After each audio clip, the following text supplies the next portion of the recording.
પહેલા તો સર આપણું નામ. હું SR ટંડેલ, ટ્રાફિક વિજ્ઞાન રીજન 3 સુરત શહેર. સર તમે આજે રોડના વચ્ચે ઉતરેલા છો આરટીઓને લઈને અને તમે બી ચેકિંગ શું છે આ પૂરી હકીકત શું છે?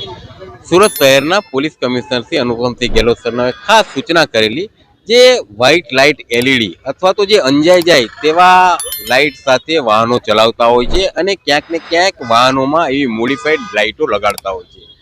આવા વાહન ચાલકોને આઈડેન્ટિફાઈડ કરી એના વિરુદ્ધ દંડાત્મક કાર્યવાહી થાય, એક્સિડન્ટમાં ઘટાડો થાય એ માટે આજે અમે વાય જંકશન ખાતે આવા વાહનોનું ચેકિંગ ચલાવી રહ્યા છે. સાથે સાથે કોઈ બ્લેક ફિલ્મ હોય, લાયસન્સ ન હોય એને પણ ચેકિંગ કરી રહ્યા છે.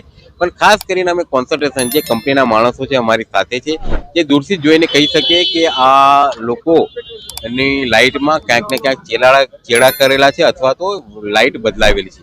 આવા વાહન ચાલકોને આઈડેન્ટિફાઈડ કરી અને એના વિરુદ્ધ અમે દંડાત્મક કાર્યવાહી કરી રહ્યા છીએ. સર ત્યાં કેટલા સુધી આપણે એનો ફાઇન થાય છે એવી મોટર વ્હીકલ એક્ટની જોગવાઈ મુજબ 182 મુજબ આ વાહન ચાલકો વિરુદ્ધ 5000 સુધીનો દંડ થઈ શકે છે અને 6 મહિના સુધીની કેદની જોગવાઈ છે.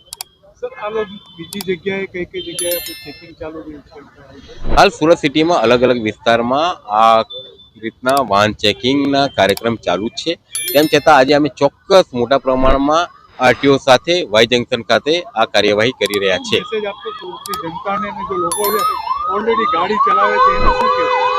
ખાસ સુરતની જનતાને ખાસ અપીલ છે કે જે લોકો આવી મોડિફાઈડ લાઇટ રાખતા હોય જેનાથી લોકોની આંખો અંજાઈ જતી હોય, ક્યાંક ને ક્યાંક એવી ગ્લેરિંગ વ્હાઇટ લાઇટથી નુકસાન થતું હોય તો મહેરબાની કરીને લોકોને અપીલ છે કે એક્સિડન્ટ ન થાય, કોઈ એવો ભયાનક અકસ્માત ન થાય એટલા માટે આવી વ્હાઇટ લાઇટ ન લગાડે અને બીજા જે વાહન ચાલકો છે એને પણ નુકસાન ન થાય એટલે મારી નમ્ર વિનંતી છે કે આવી વ્હાઇટ LED લાઇટ મહેરબાની કરીને આપની ગાડીમાં ન લગાડશો.